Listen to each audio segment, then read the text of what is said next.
ফাসাল্লি লিরাব্বিকা ওয়ানহার,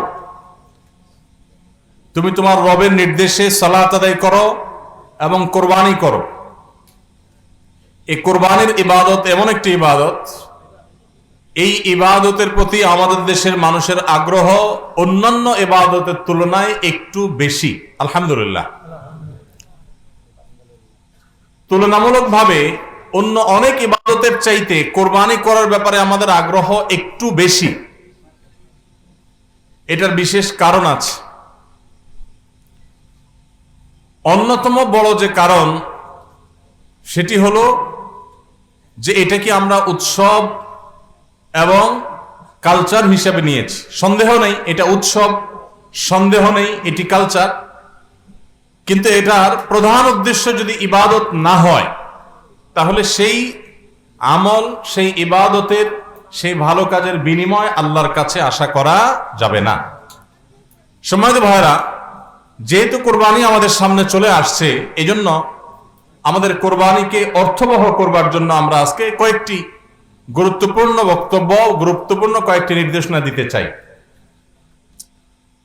প্রথম কথা হলো যে আমাদের কোরবানির উদ্দেশ্য যদি হয় ফ্রেশ গোশত আহরণ করা, আমাদের কোরবানির উদ্দেশ্য যদি হয় সমাজের মানুষের সামনে নিজের ইজ্জত রক্ষা করা, প্রতি বছর কোরবানি দেই, এবছর না দিলে মানুষ কি বলবে, বাচ্চারা কার মুখের দিকে চেয়ে থাকবে, আত্মীয় স্বজন, নতুন আত্মীয় স্বজন কি মনে করবে, এ সকল উদ্দেশ্য যদি আমাদের কোরবানির পেছনে কাজ করে তাহলে সেই কোরবানি আল্লাহর কাছে মাকবুল বা গ্রহণযোগ্য কোনো কোরবানি হবে না।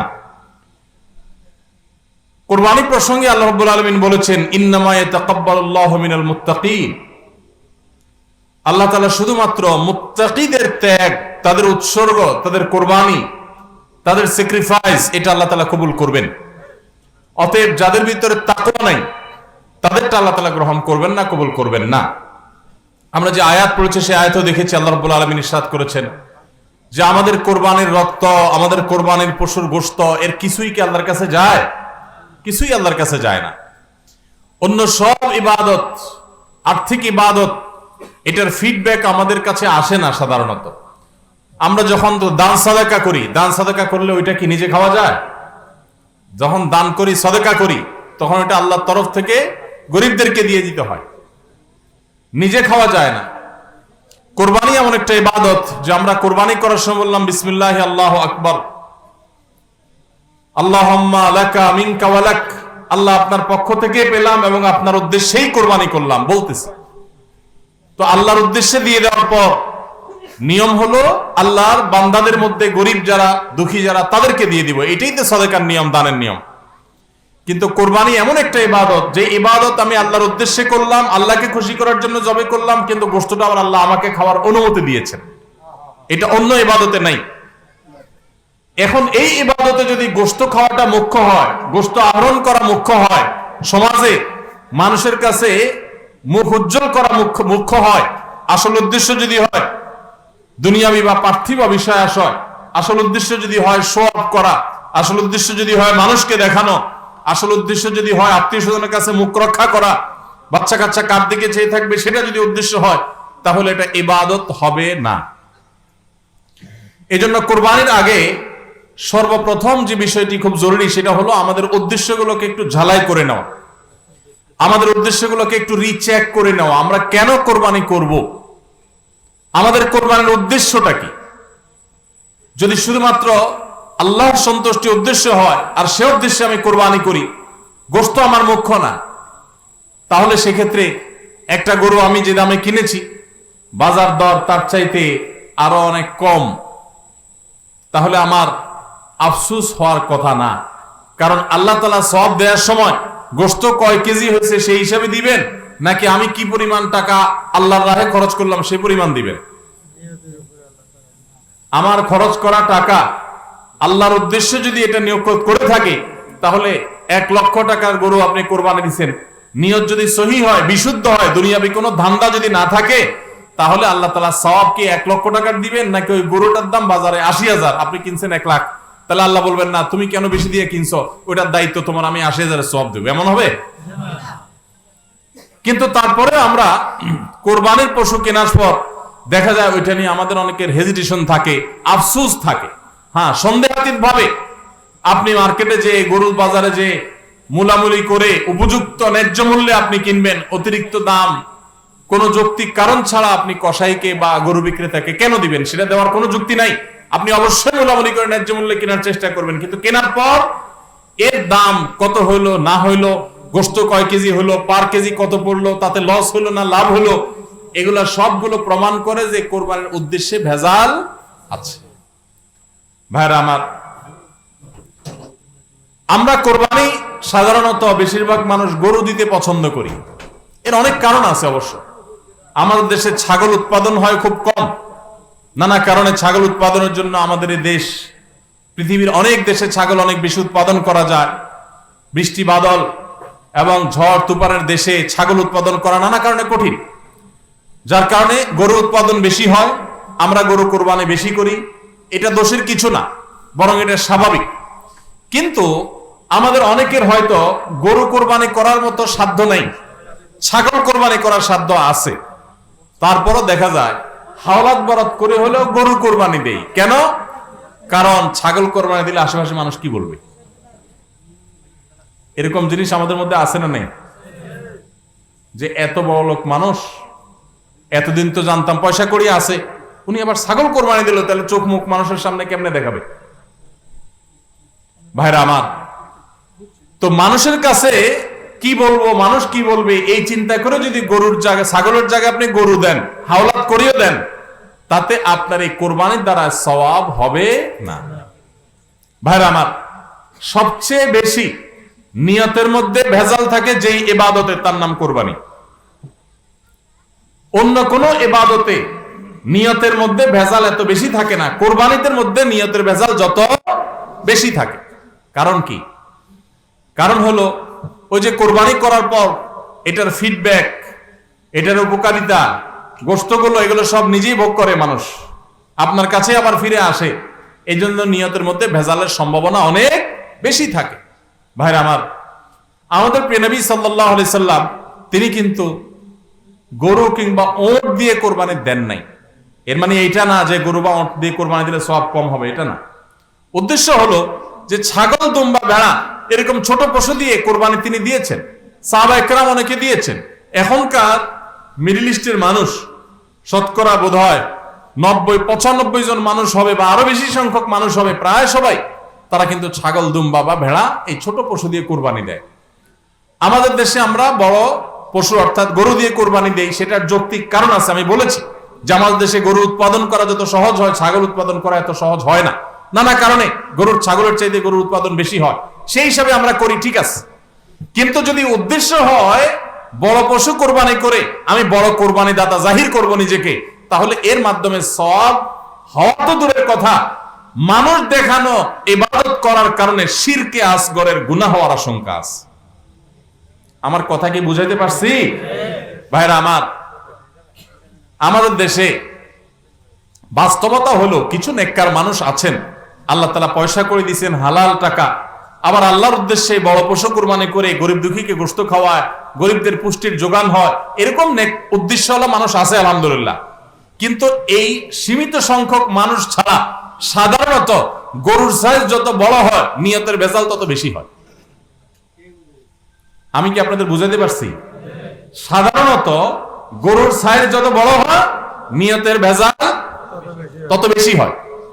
সব ক্ষেত্রে এটা প্রযোজ্য না। অনেক নেককার মানুষ আছেন যে গরুর সাইজে বড়, মাশাআল্লাহ নিয়তটাও খালেস, আবার উপার্জন হালাল, এরকম আল্লাহর বান্দাও আছেন, কিন্তু তাদের সংখ্যা খুবই কম। সাধারণত গরুর আকার যত বড় হয়, এই বেশিরভাগ এই শ্রেণীর কোরবানি দাতাদের নিয়তে ভেজাল বেশি হয়। আপনি ঢাকা চলে যাবেন, গুলশান, বাড়িধারা, ঢাকার একেবারে এলিট শ্রেণীর মানুষের বসবাস যে সমস্ত এলাকা, সে সমস্ত এলাকায় দেখবেন এক এক বাড়ির ভিতরে গ্যারেজে বিশাল বড় বড় 3টা, 4টা, 5টা গরু, এক একটা 4 লাখ, 3 লাখ, 5 লাখ এরকম দামের গরু।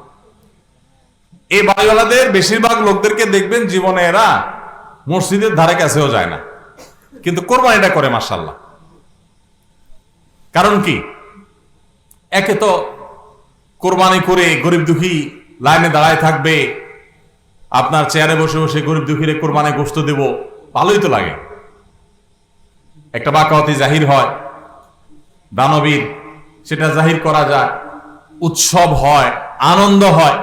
আমি আগে বলেছি কোরবানি এটা উৎসব, কোরবানি একটা ইবাদত, এটা ইসলাম এবং মুসলমানদের সংস্কৃতি, সন্দেহ নেই। কিন্তু সব কিছুর উপরে ইবাদতের মানসিকতা প্রাধান্য থাকতে হবে। কারণ ইব্রাহিম আলাইহিস সালাম যে কোরবানি করেছিলেন, সেই কোরবানি মূলত আল্লাহর নির্দেশ পালনার্থে করেছিলেন। তিনি মূলত আল্লাহর কাছে প্রমাণ করেছেন বা আল্লাহর কাছে প্রকাশ করেছেন যে আল্লাহ যত আদেশ করেন, যত নিষেধ করেন, সব তিনি মানবেন। এমনকি নিজের সন্তানকে কোরবানি করার নির্দেশ আল্লাহ করার পর সেটাও মানতে তিনি প্রস্তুত হয়েছেন। আল্লাহ সন্তান কোরবানি হইতে দেন নাই, কিন্তু তিনি পরীক্ষায় পাশ করে ফেলেছেন। এই কোরবানি আমাদেরকে শিক্ষা দেয় আল্লাহর আদেশ নিষেধ আমার যুক্তিতে ধরুক আর না ধরুক, আমার বুঝে খাটুক বা না খাটুক, আমার পক্ষে যাক আর বিপক্ষে যাক, আমার ভালো লাগুক আর না লাগুক, সর্বাবস্থা আমি আল্লাহর আদেশ নিষেধ মেনে চলবো। এটাই হলো কোরবানির প্রধান শিক্ষা। আল্লাহ তাআলা আমাদের সবাইকে সেই শিক্ষা মাথায় রেখে শুধুমাত্র আল্লাহকে খুশি করার উদ্দেশ্যে কোরবানি করার তৌফিক দান করুন। মেয়ে বিয়ে দিয়েছেন বা ছেলে বিয়ে করাইছেন, ব্যয়ের বাড়ি থেকে মেহমান আসবে, ব্যয়েরা জিজ্ঞেস করবে ব্যয় কি কোরবানি দিচ্ছেন, একটা ব্যাপার সেপার আছে। তখন যদি বলেন যে ব্যয় সাহেব এবার টাকা পয়সা হাতে নাই, সেজন্য এবার কোরবানি দিব না, তাহলে মুখ থাকে। এই জন্য একটা কোরবানি দেওয়া লাগে। এই কোরবানি কি ব্যয় হিসাবের জন্য হলো না আল্লাহর জন্য হলো? এই ব্যয় হিসাবের জন্য কোরবানি করলে সেটা সওয়াব হবে না, বরং শিরক হবে, শিরকে আসগর। এটাকে শিরকে আসগর বলা হয়। আল্লাহ তাআলা আমাদের সবাইকে আল্লাহকে খুশি করার জন্য কোরবানি করার তৌফিক দান করুন। আল্লাহকে খুশি করার জন্য যে কোরবানি করছেন, মাঝে মধ্যে একটু অ্যাসিড টেস্ট করবেন। অ্যাসিড টেস্ট বলবো, ধরেন আপনি প্রতি বছর গরু কোরবানি করেন, এক বছর হঠাৎ করে ছাগল কোরবানি করেন, ছাগল কোরবানি করেন। আপনি বলবেন এই বছর তাহলে তো গরু গোশত দিতে পারবো না, তো আরো কয়েকটা ছাগল কিনে কোরবানি আরো বেশি করা যায়। তো একজনে একটা বেশি করলে সমস্যা নাই, ছাগল অনেকগুলো কিনে গরিব দুঃখীদেরকে দিয়ে দেন, তারা কোরবানি করে তারা গোশত খায় ফেলাকে আপনার তরফ থেকে কোরবানি হয়ে যাবে। আপনি একটা ছাগল করেন, দেখেন এটা মানাইতে পারেন কিনা নিজেরে। যদি কোনো অসুবিধা না হয় মানাইতে, তাহলে আলহামদুলিল্লাহ আল্লাহ শুকর আদায় করতে পারেন যে আপনার নিয়তের মধ্যে বোধহয় ভেজাল নাই। আর যদি মনে হয় না প্রতি বছর গরু দেই, এবার ছাগল দিলে কেমনে হয়, মানুষ কি বলবে, তাহলে বুঝতে হবে ডাল মে কুছ কালা নেই, পুরা হি কালা হয়। আল্লাহ তাআলা আমাদের সবাইকে ইখলাসের সাথে তাকওয়ার সাথে কুরবানির এই আমলটি সম্পাদন করার তৌফিক দান করুন।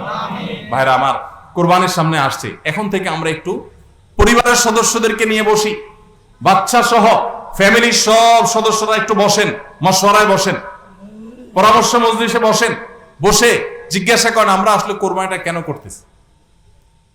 গোশত খাওয়া, ফ্রেশ গোশত আহরণ করা, মানুষের সামনে নিজেদের মুখ উজ্জ্বল করা, কি ধান্দা, উদ্দেশ্য কি? একজন একজন করে সবাই মতামত নেন এবং এটা নিশ্চিত করেন যে আমরা আল্লাহর জন্যই কোরবানি করছি। এটা কিভাবে নিশ্চিত করব?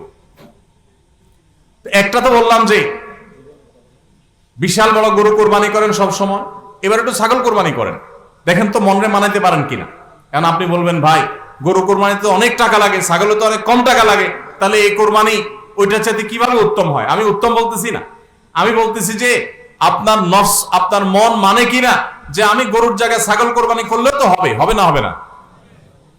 কেউ যদি ছাগল কোরবানি করে তার কোরবানি হবে কি হবে না? হবে। কোরবানি ছাগলও করা যায়, গরুও করা যায়, বেড়াও করা যায়, দম্বাও করা যায়, মহিষ দিয়েও করা যায়, উট দিয়েও করা যায়, এসব পশু দিয়ে কোরবানি করা যায়। অতএব আপনি এবছর একটু ছাগল দিয়ে করেন, বাকি গরু কেনার যে আরো বাজেটের টাকা ছিল সেগুলো দিয়ে আরো কয়েকটা ছাগল কিনে গরিব মানুষকে দিয়ে দেন, ওটা যাতে এলাকা মানুষ টেন না পায়, অন্য এলাকায় দিয়ে দেন। আমরা সুন্নাহ ফাউন্ডেশনের তরফ থেকে সারা দেশে বিভিন্ন জায়গায় জায়গায় কোরবানি করি। অনেক প্রবাসী আছে, অনেকে ইউরোপ আমেরিকার এমন এমন দেশে আছেন সেখানে কোরবানি চাইলেও করা যায় না, সুযোগ নাই, বা দেশে অনেকে আছেন যে তার হয়তো সেই সুযোগ নাই, ক্যাপাসিটি নাই, নানা কারণে সুবিধা অসুবিধা আছে। তো আমরা তাদের তরফ থেকে কোরবানি করে দেশের বিভিন্ন গরিব দুঃখীদের আপনার বাসা বাড়িতে আমরা তাদের ঘরে ঘরে গোশত পৌঁছাই দিই। তো আপনি গরুর বাজেটের টাকা দিয়ে একটা ছাগল কিনে বাকি টাকা দিয়ে এরকম ছাগল কিনে মানুষকে দান করে দেন, জবাই করে অন্য মানুষকে গোশত দিয়ে দেন, এলাকা দিলেন না, মানুষ টের পারো না। তাহলে মনকে মানাতে পারেন কিনা দেখেন। এটা হলো অ্যাসিড টেস্ট। আমি বলতেছি না সবসময়, মাঝে মধ্যে এরকম করে দেখেন যে মন মানে কিনা। যদি দেখেন যে না মন মানে, তাহলে আলহামদুলিল্লাহ ভাইরা আমার। আর একইভাবে মাঝে মধ্যে আমার কোরবানি আমি জবাই করলাম, গোশত সব দিয়ে দিলাম, ফ্রিজে খুব একটা ভরলাম না, অল্প স্বল্প রাখলাম। কারণ আল্লাহ তাআলা বলেছেন ফাকুলু মিনহা ওয়া আতিউল বাঈসাল ফাকির ফাকুলু মিনহা ওয়া আতিউল কানিআ ওয়াল মু'তার। কোরবানি গোশত নিজেও খাবো, গরিব দুঃখীকেও খাওয়াবো, যে চায় তাকেও দিব, যে চায় না আত্মীয় স্বজন তাদেরকেও দিব। অতএব মুস্তাহাব এই তিনও ভাগে ভাগ করা, কিন্তু এটা ফরজ ওয়াজিব না। তাহলে আমি পরিমাণ একটু কম রেখে বেশিরভাগই দিয়ে দিলাম। মন মানে কিনা দেখেন, মন মানে কিনা। অনেকে আছেন লামসাম সামান্য একটু দিয়া আর সব ফ্রিজে ঠেলতে ঠেলতে ফ্রিজের দরজাই লাগে না, পারলে রশি দিয়া বাঁধে যে দরজা লাগে না।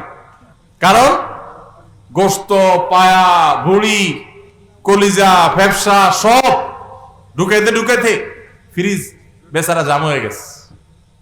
তাহলে কোরবানি কেন করতেছি? গোশতের জন্য যদি কোরবানি হয়, এই কোরবানি কোরবানি না, এটা ফুর্তি। কোরবানি তো ত্যাগের নাম। আপনার ভিতরে ত্যাগ কতটা আছে, ত্যাগের মানসিকতা কতটা আছে। আপনি আল্লাহর রাহে আল্লাহকে খুশি করার জন্য লাখ টাকা দিয়ে গরু কোরবানি করেন, ভালো কথা। আপনার মধ্যে আসলে ত্যাগের মানসিকতা আছে কি এটা প্রমাণ করার জন্য মাদ্রাসা, নতুন মাদ্রাসা হচ্ছে, সেখানে লক্ষ লক্ষ টাকার দরকার আছে, আপনি সেখানে 20,000 50,000 টাকা অকাতরে দিতে পারেন কিনা, এটা অ্যাসিড টেস্ট। সেখানে টাকা বাইর হয় না। কোরবানিতে লাখ টাকা দেন, মাদ্রাসা টাকা দেন না, মসজিদে টাকা দেন না, আরো অনেক দিনের কাজ আছে সেখানে টাকা দেন না। গরিব দুঃখী মানুষ আছে, তাদের দরকার। একজন গরিব, তার চিকিৎসা মাত্র 20,000 টাকা হলে হয়ে যায়। আপনি 20,000 টাকা দিতে পারেন কিন্তু দেন না, 2,000 দেন, 500 টাকা দেন, কিন্তু কোরবানির সময় মাশাআল্লাহ 1 লাখ টাকার গরু কিনেন। যদি আল্লাহর জন্যই হয়, স্যাক্রিফাইস যদি হয়, কোরবানিও করেন, ওখানেও দেন, কিন্তু কোরবানির সময় আসেন ওখানে নাই। তাহলে আপনার এই কোরবানিটা কি আল্লাহর জন্য হচ্ছে না নিজের জন্য হচ্ছে, আল্লাহর খুশির জন্য হচ্ছে না অন্য কোনো উদ্দেশ্য হচ্ছে? এই প্রশ্ন জোরালো ভাবে আমাদের অবশ্যই রাখতে হবে। ভাইরা আমার, এর মানে আবার কেউ এটা বুঝেন না যে কোরবানি কম হোক আমরা সে চেষ্টা করবো না, কোরবানি আরো বেশি বেশি করার চেষ্টা করবেন। কোরবানি যত বেশি হবে তত আমাদের সব দিক থেকে লাভ। যারা কোরবানি বিদ্বেষী, সেকুলার, বিশেষ করে এক শ্রেণীর মুসলিম বিদ্বেষী নাস্তিক আছে, কোরবানির মৌসুম আসলেই দেখবেন এদের পাখা গজায়। এরা দেখবেন গরুর প্রতি মায়া এত বেশি, এত দরদ। তারা বলে আরে এতগুলো গরু জবাই করে ফেলা হবে, এই গরুগুলোর ভিতরে প্রাণ আছে, কত নির্মমতা। এরকম দেখবেন এরা এখন থেকে, কয়দিন পর থেকে দেখবেন সোশ্যাল মিডিয়াতে, ফেসবুকে তাদের এই সমস্ত জিগি শুরু হয়ে যাবে। আছে না নাই? এরা আবার সকাল বিকাল বিফ ছাড়া, মাটন ছাড়া, অর্থাৎ গরু গোশত আর খাসি গোশত ছাড়া, মুরগির গোশত ছাড়া তাদের নাস্তাও চলে না। তাদের নাস্তায় থাকে হলো আপনার চিকেন স্যান্ডউইচ, তাদের দুপুরে থাকে হলো বিফ কারি, তাদের রাতে থাকে হলো গরুর কালাবুনা অথবা মাটন, ডাল খাসি। 3 বেলা গোশত ছাড়া চলে না। কিন্তু মুসলমানদের কোরবানি আসলে তাদের কি হয়? অ্যালার্জি ছাড়া চুলকানি শুরু হয়। আছে না নাই?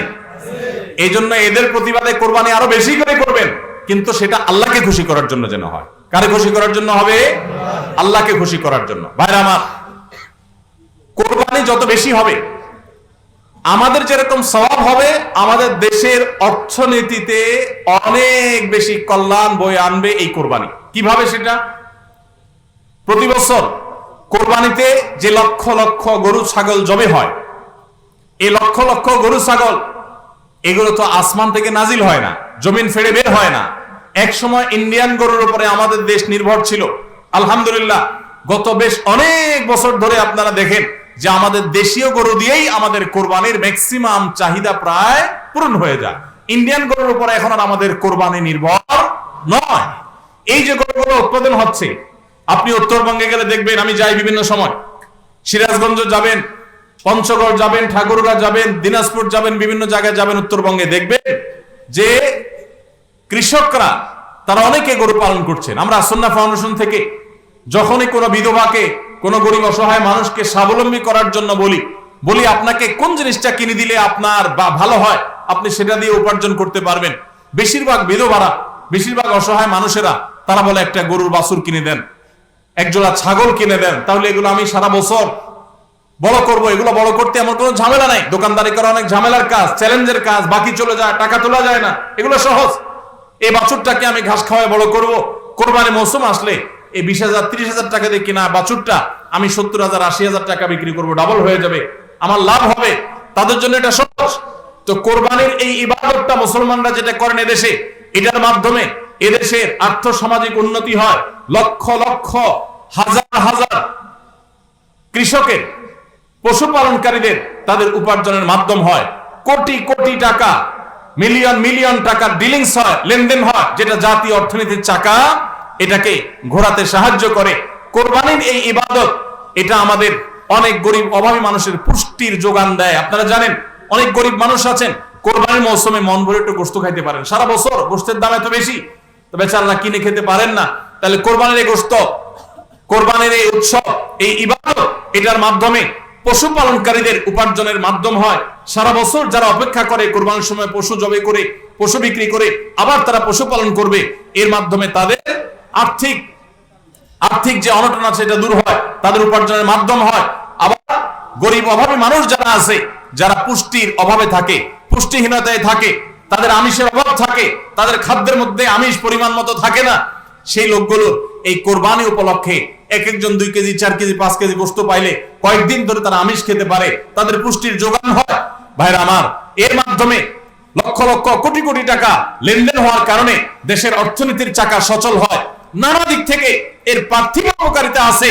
যারা কোরবানির বিরোধিতা করে ওরা বসে বসে ওই মাটন কারি, ওই বসে বসে আপনার বিফ, বসে বসে চিকেন স্যান্ডউইচ এবং বসে বসে তারা বার্গার খাওয়া ছাড়া আর কোনো কাজ তাদের নাই। এদেশের অর্থনৈতিক উন্নয়নের পিছনে তাদের কোনো ভূমিকা নাই। প্রবাসের যে রেমিটেন্স এদেশে আছে, যত রেমিটেন্স আসে, যেটি আমাদের দেশের অর্থনীতির চাকাকে সবচেয়ে বেশি সচল রাখে, গার্মেন্টস শিল্প একটা চাকা আর রেমিটেন্স আরেকটা চাকা, এই দুইটা চাকা আমাদের দেশের অর্থনীতিকে মূলত সচল রাখে। সবচেয়ে বেশি বৈদেশিক মুদ্রা আমরা কামাই এই দুইটা মাধ্যমে। ভাইরা আমার, আপনারা নিশ্চয়ই জানেন চাঁদপুর এলাকার মানুষ আপনারা, এই চাঁদপুরে প্রায় প্রতিটা ঘরে ঘরে বিদেশি আছে না নাই? প্রত্যেকটা ঘরে ঘরে প্রায় অনেক প্রবাসী ভাইরা আছে। এই প্রবাসী ভাইরা যারা আছেন, যাদের টাকা এ দেশের অর্থনীতির চাকা চলে, তারা ম্যাক্সিমাম মিডল ইস্ট প্রবাসী বা মালয়েশিয়ান প্রবাসী, ম্যাক্সিমাম তারা মুসলিম কান্ট্রিগুলোতে শ্রম দিতে গেছেন এবং তাদের ঘাম ঝরানো টাকা দিয়ে দেশ সচল হয়। আর এই দেশের আইন, এদেশের নিয়ম, এদেশের সংবিধান, এদেশের সবকিছুর ক্ষেত্রে সবচেয়ে বেশি পোদ্দারি করে হলো ইসলাম বিদ্বেষীরা, আর টাকাটা আনে সবচেয়ে বেশি ইসলামিস্টরা। যত মধ্যপ্রাচ্য প্রবাসীরা টাকা আনে তাদের 99% তারা আলহামদুলিল্লাহ ইসলামকে ভালোবাসে, মহব্বত করে। আমি 10 বছর সৌদি আরবে প্রবাসী ছিলাম, আমি জানি। আমি মিডল ইস্টের বিভিন্ন দেশ ঘুরে ঘুরে প্রবাসীদের ব্যক্তিগত জীবন, তাদের চিন্তা দর্শন, এগুলোকে কাছে থেকে দেখার সুযোগ আমার হয়েছে। প্রবাসীদের যে টাকা এদেশের অর্থনীতি চাকা সবচেয়ে বেশি সচল থাকে। আমি ইউরোপ আমেরিকায় থাকা প্রবাসী ভাইদের প্রতি শ্রদ্ধা রেখে বলছি, তাদের মধ্যে অনেকে আছেন যারা দেশকে ভালোবাসেন, কিন্তু ম্যাক্সিমামের অবস্থা হলো যে তারা যদি ওই সমস্ত দেশে একবার যেতে পারে, তাহলে দেশে জমি জমা, বাড়ি গাড়ি যা আছে এগুলো বিক্রি করে ডলার করে হুন্ডির মাধ্যমে নিয়ে যায়। কারণ ওই দেশে তার একটা বাড়ি কেনা লাগবে, কারণ সে সেখানকার নাগরিক হয়ে যায়। আর মিডল ইস্টে যারা যায় তারা নাগরিক হইতে পারে না, এই জন্য ওখান থেকে একটা রিয়াল, একটা দিরহাম পারলে ওইটা বাঁচিয়ে দেশে পাঠায়। ঠিক না ঠিক? অতএব কোরবানির উৎসবের মাধ্যমে দেশের অর্থনীতির চাকা সচল হয়। প্রবাসীদের কষ্টার্জিত আয়ের মাধ্যমে দেশের অর্থনীতির চাকা সচল হয়। এদেশের অর্থনীতির চাকা সচল হওয়ার পেছনে সবচেয়ে বেশি ভূমিকা যাবে তাদের বিরুদ্ধে আচরণকারী, যাদের কোনো ভূমিকা নাই, বসে বসে বার্গার খাওয়া ছাড়া, চিকেন আর বিফ আপনার মাটন খাওয়া ছাড়া, যাদের আর কোনো কাজ নাই, এরাই কোরবানি আসলে গরুর জন্য মায়া কান্না শুরু করে। এজন্য এদের প্রতিবাদে আরো বেশি বেশি করে কোরবানি করবেন। আপনাদেরকে কোরবানি কম করতে বলি নাই, কিন্তু কোরবানির উদ্দেশ্য যেন হয় আল্লাহকে শুধু খুশি করা, সেটা নিশ্চিত করতে হবে। সবাই চেষ্টা করবো তো ইনশাআল্লাহ। আল্লাহ আমাদের সবাইকে আল্লাহর উদ্দেশ্যে কোরবানি করার তৌফিক দান করুন। তাহলে কোরবানি আসার আগে আগে নিজেকে নিজে জিজ্ঞাসা করবেন, পরিবারের সদস্যরা বসে নিজেদের মধ্যে পর্যালোচনা করবেন যে আমরা কোরবানিটা কেন করছি, আমাদের উদ্দেশ্যটা কি।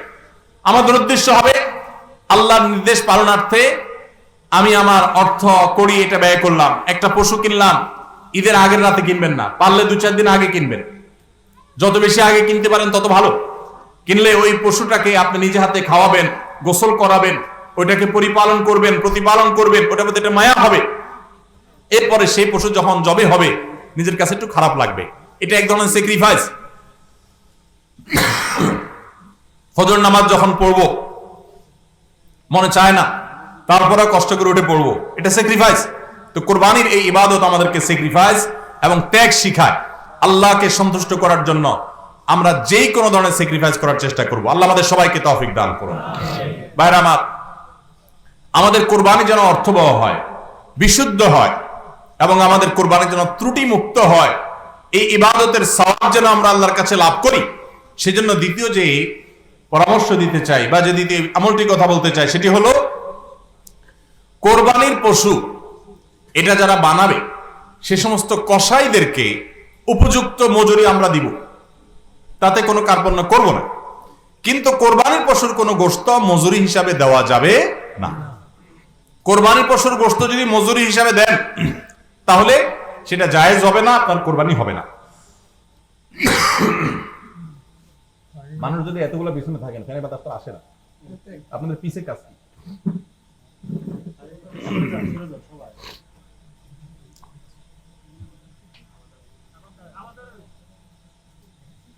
জি ভাই,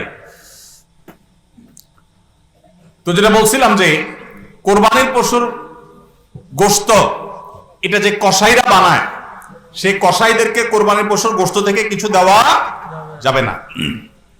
এখন আপনি বলবেন ভাই কেমন কথা, যেই বেচারা কোরবানির পশুটা জবে করলো, সরি গোশতটা প্রস্তুত করলো, চামড়াটা ছিললো, এত কষ্ট করে বানাইলো, গোশতগুলো সব নিয়ে বাসা তুলে যাবো আর তার কিছুই দেবো না, কেমন হয়? দেখতে মনে হচ্ছে এটা অমানবিক না? আসলে কাহিনী ভিন্ন। কাহিনী কি? কাহিনী হলো কোরবানির পশু আমরা যখন জবাই করলাম বিসমিল্লাহ আল্লাহু আকবার আল্লাহুম্মা মিনকা ওয়ালাক, এটা যখন জবাই করলাম আল্লাহর নামে, তখন এই পশু আল্লাহর নামে জবে হয়ে গেছে। এটা মূলত যেটা বললাম গরিব দুঃখীকে দেওয়ার কথা, কারণ আমরা যখন যাকাত দেই, সাদকা দেই, তখন কি ওটা নিজে খেতে পারি? আর তাহলে কোরবানির গোশত তো খাইতে পারার কথা না, কিন্তু আমরা খাইতে পারতেছি কেন? আল্লাহ তাআলা এই একটা আর্থিক ইবাদত আল্লাহ কবুল করেছেন। আমরা যখন সহিহ নিয়তে যদি করে থাকি আল্লাহ কবুল করে, এরপর বলেন ঠিক আছে তোমাকে দিলাম, তুমি খাও আমার তরফ থেকে, আল্লাহর তরফ থেকে আবার আমি খাই। তো এই কোরবানির গোশত এটা বিক্রি করা জায়েজ আছে না জায়েজ নাই? না জায়েজ। কেন জায়েজ নাই? কারণ এটা তো ওই যে আল্লাহ আমাকে হাদিয়া দিয়েছেন গ্রহণ করার জন্য, আল্লাহর নামে দিয়ে দিয়েছি, এটা আমি বিক্রি করার সুযোগ নাই। এখন কসাইকে যদি আমি গোশত দেই পারিশ্রমিক হিসাবে, তাহলে এটা একরকম বিক্রি করার মতো হয়। কিভাবে? তিনি কষ্ট করেছেন, তাকে তার বিনিময়ে দিলাম, তাহলে বিক্রি করার মতোই হলো। আমি গোশতটা তাকে একটা বিনিময়ে নিয়ে দিলাম, গোশত দিয়ে টাকা নিলাম, বিক্রি করা এটা, এখানে গোশত দিয়ে শ্রম দিলাম, একই জিনিস। এই জন্য এটা জায়েজ নাই। তাহলে কি করবেন? কসাইকে তার ন্যায্য মূল্য দিবেন, একটা গরু বানানোর জন্য যা লাগে তা পুরাটা দিবেন এবং আগে ভাগে এগুলো চুকায় নিবেন। মুশকিল হলো কসাইরা জানে যে একটা গরু বানাইতে হয়তো বাজার দর অনুযায়ী সে 10,000 টাকা নিত, এখন সে 8,000 রাজি হয়ে গেছে। কেন 8,000 রাজি হয়ে গেছে? কারণ সে জানে তার সাথে আরো যে 3-4 জন থাকবে, সবাইরে আপনি কমপক্ষে এই 4 জনকে যদি 2 কেজি করে বা 3 কেজি করে গোশত দেন, তাহলে 3-4 12 কেজি হবে। তো 12 কেজি গোশতের বাজারের দাম কত? হ্যাঁ, তাহলে চিন্তা করবে সে যে আমার তো এই দিক দিয়ে 2,000 টাকা ছাড় দিলাম আর পাইলাম তার চাইতে আরো অনেক বেশি। এই জন্য কসাই কম টাকা রাজি হয়ে যাবে। কসাইকে এই জন্য আগে ভাগে বলে দিবেন, শুনেন, কথা শুনেন ভালো করে, গোশত কিন্তু আপনাকে এক পিছু দেব না, আপনি কত নিবেন সেটা আপনি চুকান, আমার খাটলে নেব, না হলে অন্য কসাইয়ের সাথে আলাপ করবো, কিন্তু আগে মাথায় এটা রাখেন আপনারা কিন্তু আমি গোশত দেব না। টাকা যা নেওয়ার নিবেন।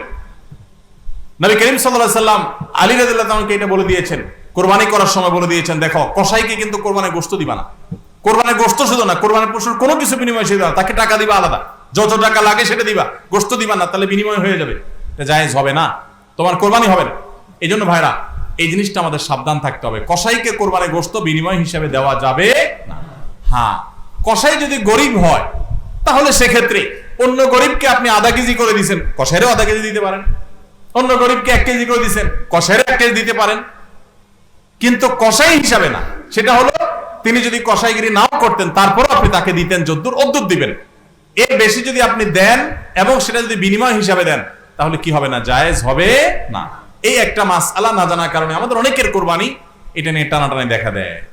নাম্বার 3 এবং শেষ পয়েন্ট হলো, কোরবানির পশুর গোশত এটা আপনি আহরণ করতে গিয়ে মাথায় রাখবেন যে কোরবানির পশুর রক্ত, বুড়ির ময়লা এগুলো যেন আশপাশের পরিবেশটা নষ্ট না করে।